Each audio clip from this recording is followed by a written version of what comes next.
Airport security lines may seem like an amazing race sometimes. You have to empty your pockets and take off your shoes and then go through the screening. Hope to get to your gate in time to catch that flight. And in that race, patience isn't the only thing we're losing.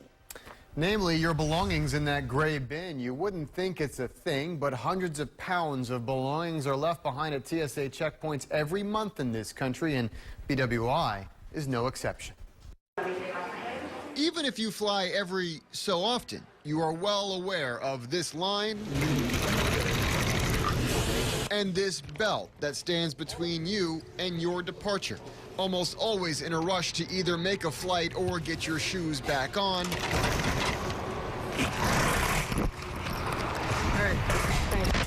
You grab and go, or sometimes just go. In this day and age, people are trying to take as many things on the plane as possible, as many carry-ons, oftentimes because they don't want to incur the fee of a checked bag. And so people oftentimes have multiple bins, and maybe they forget about that last bin. Set off to the side on a baggage claim level of BWI, Mike Duckett runs the TSA Lost and Found. It's a small office with a big job, holding what you forgot in that last bin. How often do you guys get calls of people knowing that they left it behind? Daily. We probably get 20, 25 calls a day from people looking for their items they've left behind. We do have it here in our TSA Lost and Found office. Please give us a call back. About 200 pounds of personal belongings are left behind at TSA checkpoints each month at BWI. And it is not just the items you may think, like power cords and sunglasses. Boxes of laptops that's been left behind. IDs, driver's license that's been left behind. All of this is credit cards. Each of them logged and tagged in bins that mark days of the month. More than 300 laptops have been left behind so far this year, and countless cell phones and jump drives. If not claimed, electronics are wiped and sent to a TSA warehouse. Everything else is sent to Virginia to be sold in a state surplus sale, even seemingly the most personal of items. Target practice. Somebody really doesn't like Tony Romo. Must be a Cowboys fan, I guess, right? But say there was more to know about Sean and his disappointment in Tony Romo. If there are clues, these TSA agents will track you down. Whether it's a laptop that is not password protected, a wallet with $1,100 of cash, prescription medication, or in a recent case, even the initials inside a college bowl ring. We called the college, and we found out the players by the number on the ring, and he was a wide receiver.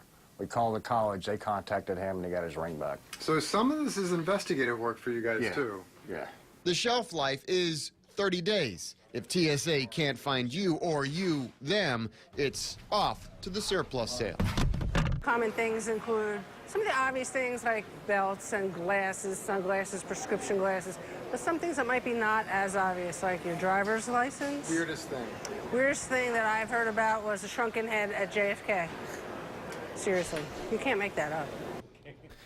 Now, in the end, TSA estimates about 50% of the items in the Lost and Found are claimed each month. Now, as you can imagine, there are plenty of clothes left behind, too. But if not claimed, clothing is donated to homeless veterans. So I admit, I've been one of those people rushing through the airport at the last minute, but some of that stuff is just amazing. Yeah. So what does TSA recommend so you know, get through your stuff in time? They come in contact with a lot of laptops, many laptops, and Apple products are gray and they match the bin, so they suggest you take a business card and tape it to your laptop. Also, when emptying your pockets, throw everything in your carry-on bag so it's easier to grab and go. So if you leave something, how do you get your stuff back? Most important Well, thing. there are 4 lost and founds in the airport. The airport police, the airlines, and then TSA, and the airport itself. If you think you lost it at the checkpoint, they're going to want to know details about your flight, including the date, the time, where you flew out, so they can kind of figure out that you match what you're trying to claim. So then there's always that get there 2 hours early so you don't have to worry about rushing. That's obviously true, too, although not usually foolproof, but yeah.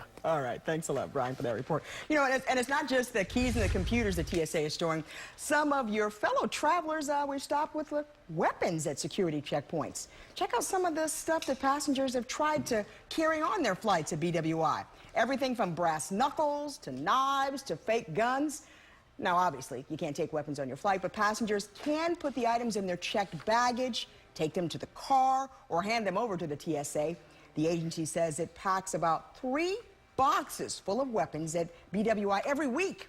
And if you have something that you want to bring on board, you're unsure about, the TSA has an app to help you out. You can ask the My TSA app whether the item is allowed past security checkpoints.